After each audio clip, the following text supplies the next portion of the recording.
Welcome to Tech Talk, y'all.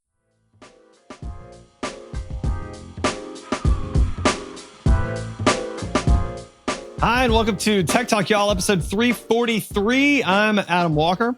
And I'm Sanjay Parekh. And we have a CrowdStrike'iness episode for you for today. Yeah, I wanted to get that word in as early as possible, to this episode. So it's going to take up a good portion of our early articles here. It's definitely the bingo word of the week in everybody's bingo. Yeah, it's a lot's happening. I did see a lot of TikToks where people were like berating Delta. And I'm like, but it's not really Delta's fault that the flight got canceled. It's this other company's software's fault. And Delta's doing what they can. I mean, I realize you got stuck in an airport for like a long, long time. And that is tragic. But right. And it's hard to not complain at the people that are right there in front of you. Right. But it's not actually, it's not really. But you can't complain to them because, Yeah.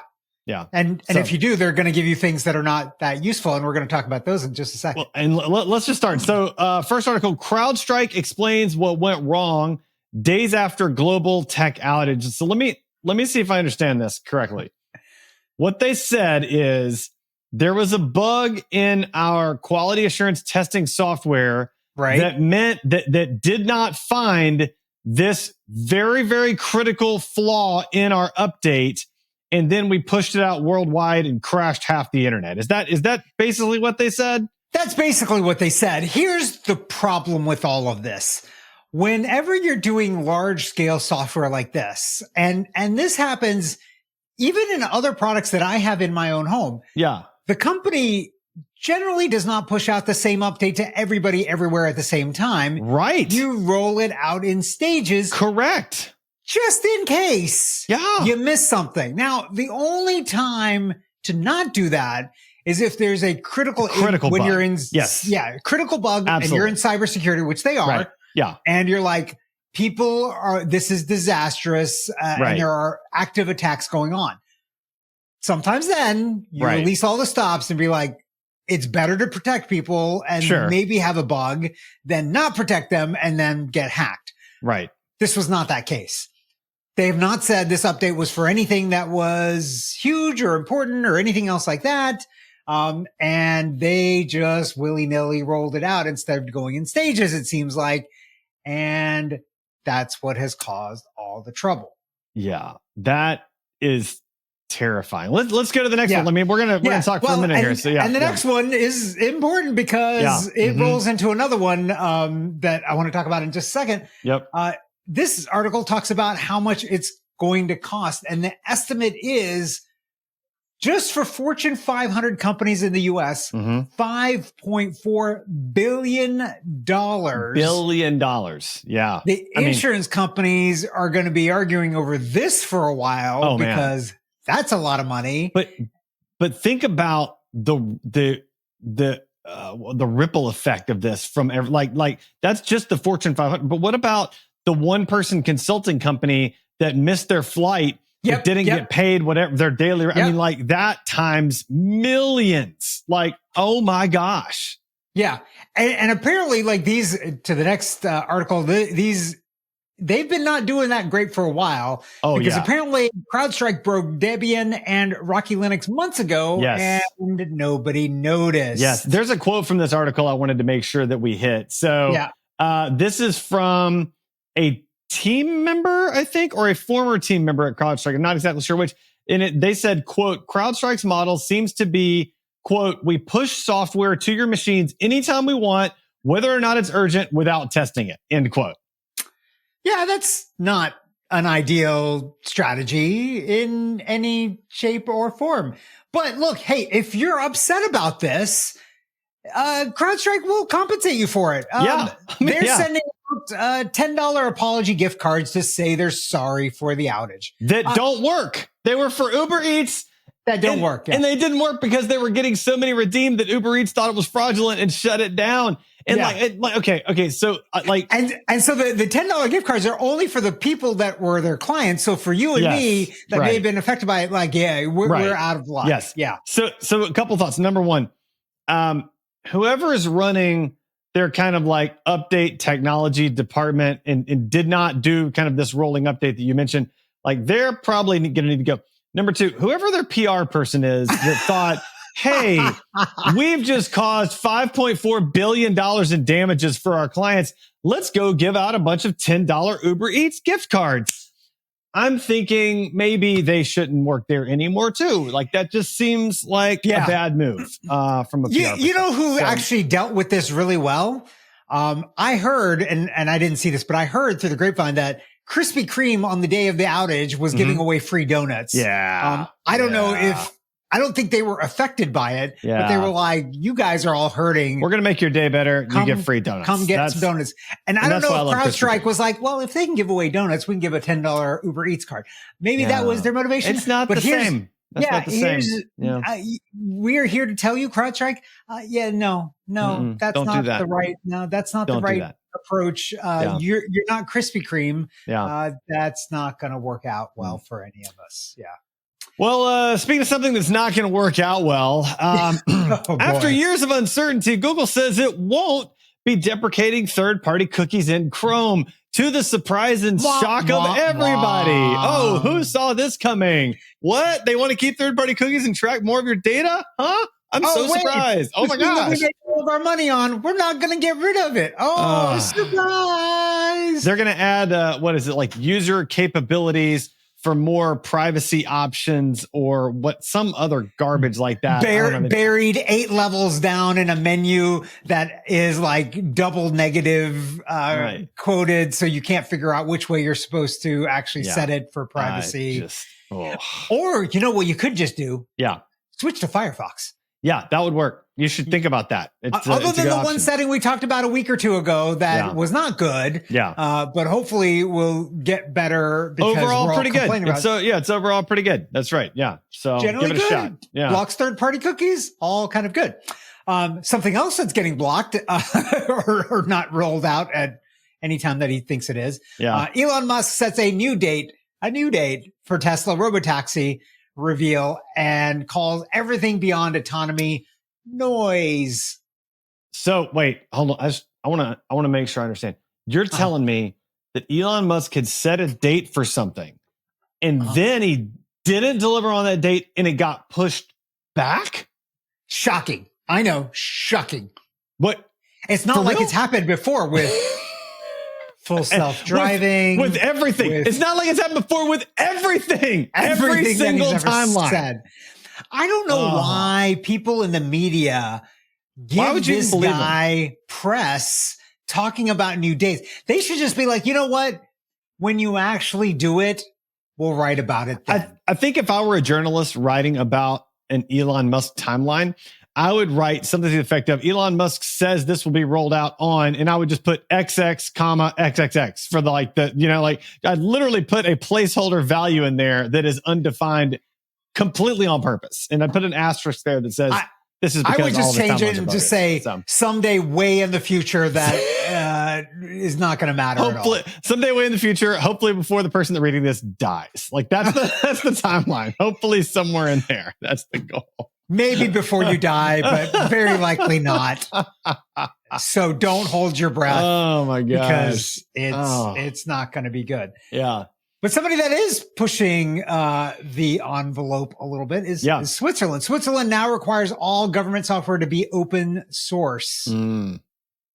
That's cool. Good, yeah, it's cool. I saw that. I was like, thumbs up, Switzerland. You're doing things right. And that was all I had to say about that. I have no other pop. I mean, it's in theory helping protect them, saving money, potentially. They're not going to have all of their computers taken down by one goofy person's rollout. Probably, yeah, and hopefully bugs and stuff will get found sooner, rather than later. But also, they're not going to get handcuffed and be like, "Oh, this company shut down, and now there's no more updates to the software because we can't update it ourselves." Right. So, I think that's a good thing. Yeah, me too. Speaking of what might be a good thing, but I'm not entirely sure. Netflix has 80 games in development and will release one per month. So a couple of thoughts. Number one, apparently they've already released a ton of games. Yeah. And I play, they're not on my radar at all. The games are nowhere even remotely on my radar, first of all. Second, they're going to release one game per month, so they're going to release 80 months of games. Is that the goal here? Like, that's a lot of months to be planning ahead. Like, what's happened? That seems 6.5 years. Yeah, it's a lot of time to release games. Okay, sure. And apparently their games are related to like the content they have on their platform. Right. So like related to movies and shows and stuff.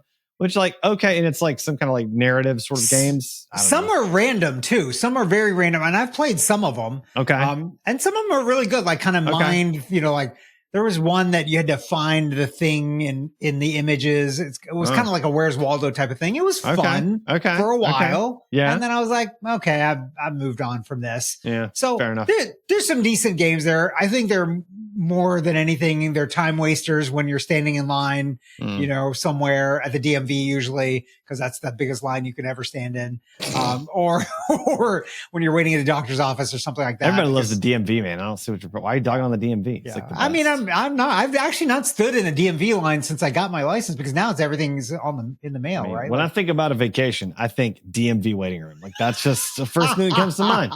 Some people think beach. I think DMV waiting room. Like that's just you're like, I like to go to a dimly lit room where sitting in a comfortable chair. Hopes go to die because you don't know when you're ever going to get your stuff done. Yeah, that's right. Yeah. All right. Right there, right after that is like the passport office.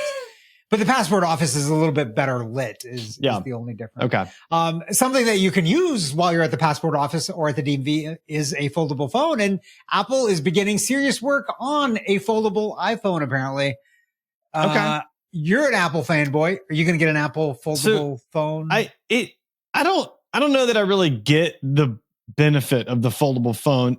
Other than, I mean, if it folds if it goes from like phone size to tablet size, that would actually make some sense because you go from a pretty big screen to like a really big screen. Yeah. But if you're going from like just a regular iPhone size and it like folds, then I basically just have a big thick square in my pocket, which isn't better than a big long rectangle. So like I don't see. I think the big long smaller like shallower rectangle is better in my pocket than the big thick square. So like I would pick the rectangle. So. I think the biggest benefit of one of these things is when you open it, if it would go Transformers more than meets the eye every time you do that. I do genuinely miss though those like early 2000s moments when you hang up on somebody and you just click the phone shut. Like that's how you hang up. It's like and like that they're just done. It's not as cathartic as like slamming a phone down on the receiver like you used to in the 90s or the 80s.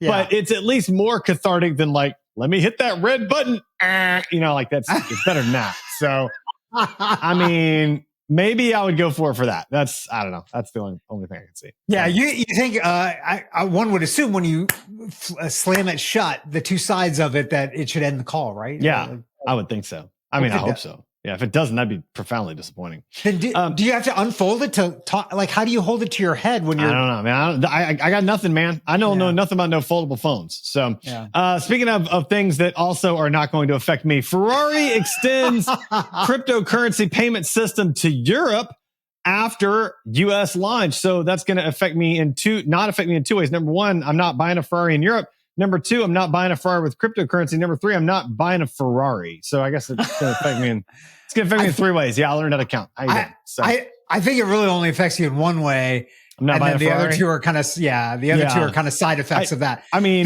the one interesting bit here is that the cryptocurrency stuff that's being done here in the U.S. is done by an Atlanta startup, BitPay. Yeah, you mentioned them a couple times. Yeah, I didn't notice that. So that's a good thing. I will say this: I would happily trade my very, very limited amount of Bitcoin for a Ferrari, but I'm pretty sure Ferrari would not go for that trade. It's not equal in value, even remotely. So you can just be like, look, hold on to it for 10 or 15 years, then it'll go up in value and it'll be the same then. I think the Bitcoin that I own right now, I could probably get like a 30-year-old Honda Civic with like 350,000 miles. Like I could probably trade the Bitcoin I have now for that, but that's they probably don't accept Bitcoin. What you need to do is like, Yeah. you've seen those movies or somebody where somebody starts with a pencil and then eventually gets a house and they just keep doing bartering. That's a good idea. Along the way. That's what you need to do with your Honda.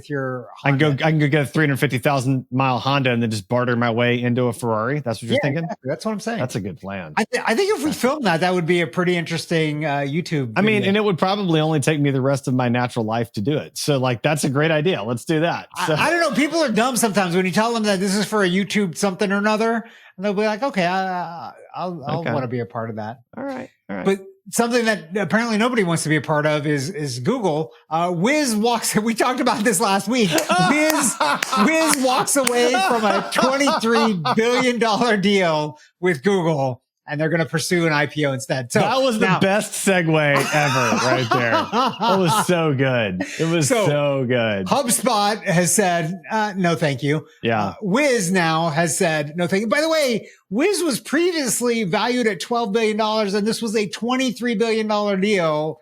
And they're like, we good. I feel like they're going to IPO and be valued at way less than 23 billion is what's going to happen. I think they're going to end up leaving a ton of money on the table. But to your point though, I really like the whole not being a part of Google.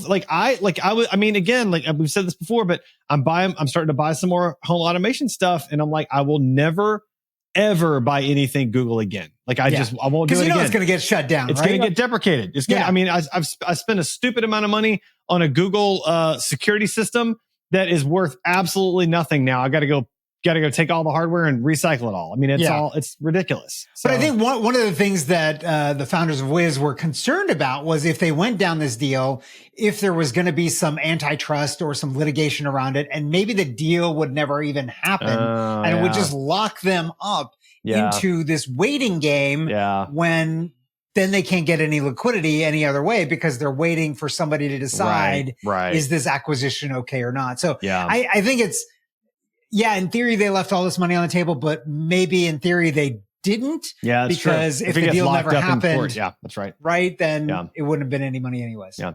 Speaking of people that are going to owe some money for bail, police drone nabs vehicle burglary suspect in Santa Monica as, quote, futuristic surveillance becomes reality. So apparently the police had deployed a drone to go do something. And on the way back, the remote pilot of that drone was like, hey, let me go check out the crowd in this area. And then he flew the drone over the crowd. And as he was doing it, he noticed a parking lot and he noticed somebody doing something suspicious in the parking lot. He's just hovering there with the drone, looking down at the parking lot.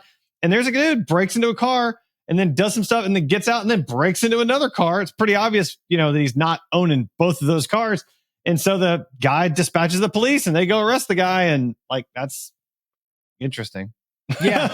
It's a very anti-Semitic ending there. I mean, yes, good. Yeah. You caught the criminal, stopped him from stealing more stuff. Right. And damaging more cars. Yep. It's a little concerning though that you have these drones that are just flying around and then but I don't know. How is that surveilling all the time? But that's not that different from a police officer driving a car around either, though, right? Yeah, but the police officer, it's a little bit more visible. You know that it's happening, whereas this is eye in the sky that you don't know that it's happening. Well, wait. So what kind of drone was it? Because I would have thought, like, because the helicopter drones are really loud, like they're there. So right.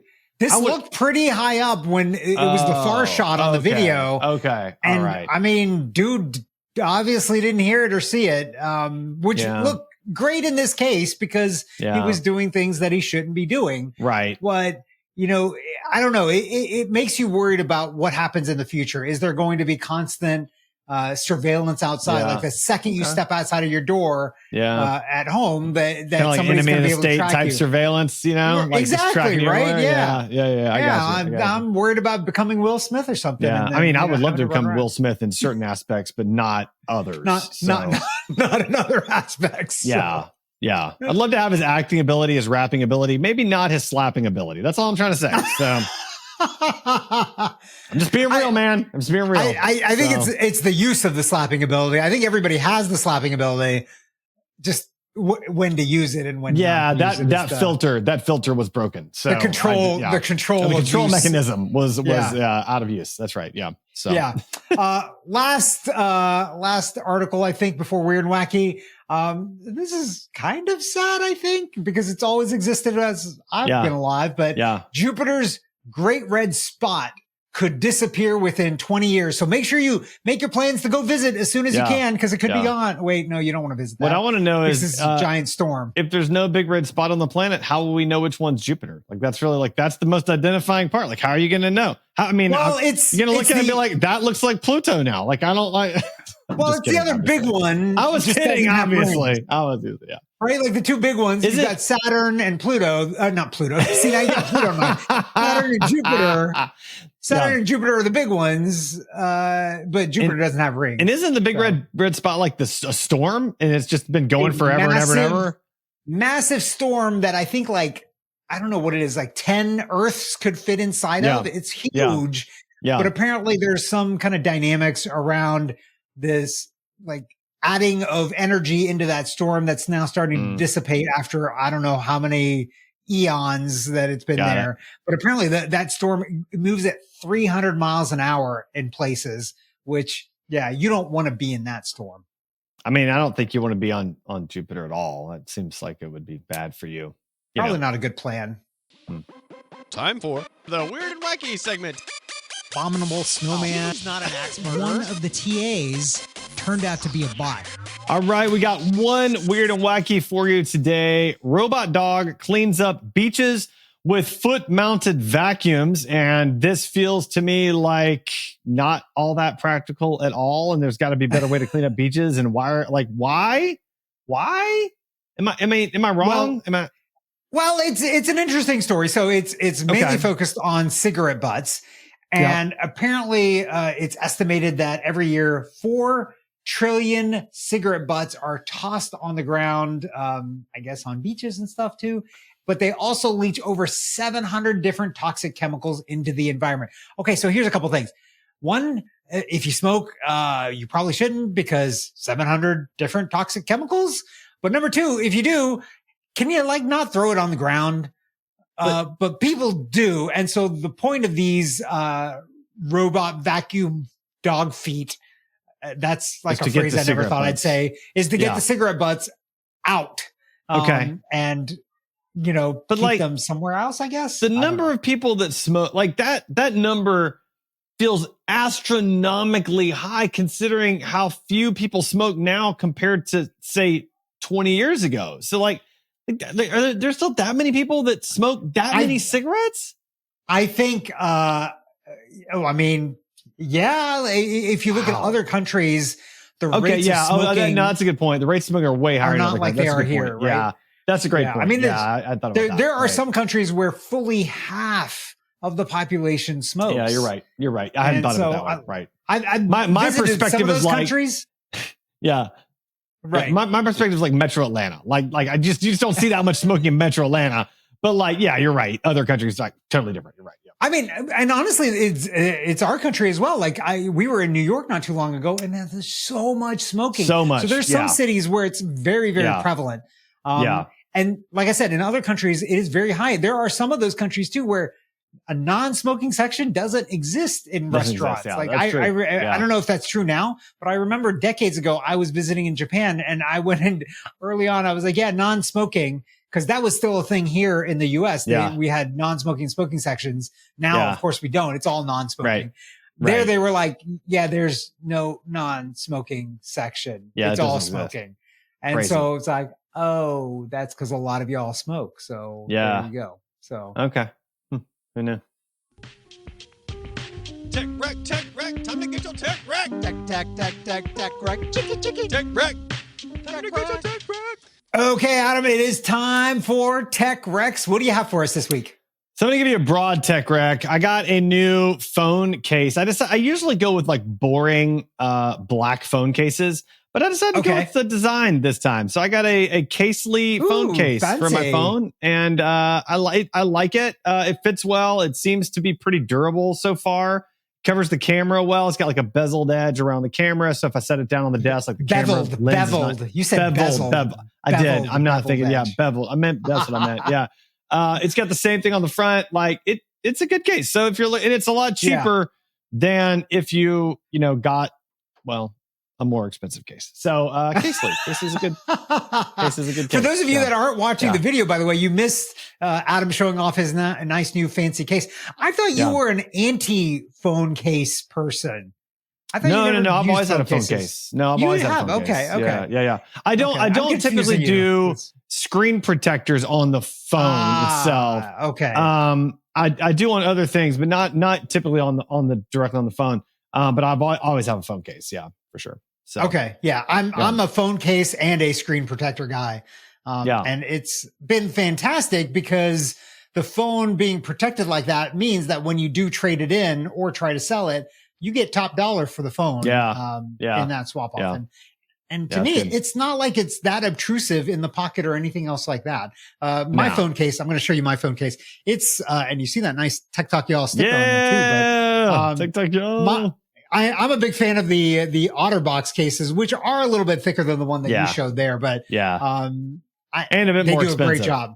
Yeah, they they're are great. more I've expensive, had them. Yeah, they they're do a great. great job. Yeah. All right. What's your tech rec? So mine is that one that is on Kickstarter right now, and so if you listen to this episode soon, you might still be able to jump into it. I stumbled upon this literally yesterday, and it's Terminal, TRMNL, and it's an e-ink display for your favorite apps and news. Here's why it was interesting. First of all, it's an interesting device. It's 7 inches. It's an e-ink display, fully charged. It lasts for up to 3 months. And you can send data to it. So you can hang it up on your wall and then have it update and stuff. Here's the other thing. I started looking at the project. I happen to know the guy that did this. He's here in Atlanta. So I reached out to him. I haven't talked to him in like 10 years. So I reached out to him and reconnected. His name's Reinkolp. And I met him years and years ago when he was early on. And he told me that I was like one of the first people that kind of nudged him into startups. He didn't know what startups were. And he came to Startup Riot and did all these things. But I plunked some money down to get one of these things. And hopefully next month I'll have one in my hands that I can report back how it is. But it's an interesting device. If it works well, I might end up getting a couple of these and maybe putting them in the bathrooms so that you can kind of get like a weather update during certain times of the day. Like in the morning, maybe it's a weather update. And then later on, it's, something else, some news or something that's going on. Instead of like a smart mirror, you could just have this in the bathroom, like on the mirror, for example. Yeah, that's exactly. Yeah, it's a pretty cheap alternative to going all in and getting a smart mirror, or building a smart mirror, which is kind of or building one. Yeah, hard to do. This is right now. I think it's $99. And so and his focus too is an open platform. There's no subscription fees ongoing. Saw that. Yeah, that's cool. It's a bunch of apps are already integrated. There's the ability to add your own apps in there to push data there. I really like so many things that I've recommended on the podcast, open platforms, the ability to, change things and update things. And the fact that with an e-ink display, it can run 3 months. This means you don't need to figure out how to power the thing. Like once every 3 months, take it off the wall, charge it up, and you can even get a larger battery. He's got an option for a larger battery that lasts even longer. Or don't even take it off the wall. Take a battery over there and just plug it up with a battery backup. You don't even have to remove from the wall every Exactly. So great idea. It's on Kickstarter right now for the next 20 or so hours. So if you're interested, go rush over there. Go right now. Go today. This is why you should always listen to Tech Talk Y'all the day that it drops. That's it. Yeah. Because we have breaking news and things you have to react to. Breaking technology news for your wait like days and days later. Like, it's interesting. Yeah. It's funny. The jokes are great. Right. Those don't go away. Those don't devalue. People are good looking, but I mean, come on. I mean, exactly. But then the ability to react kind of diminishes. Lose it. Speaking of reacting, how can our listeners find and connect with you? They can find me on my website, sanjayparekh.com. What about you, Adam? Go to my website, adamjwalker.com. Sign up for my newsletter. Be cool and sign up, dudes. Be cool.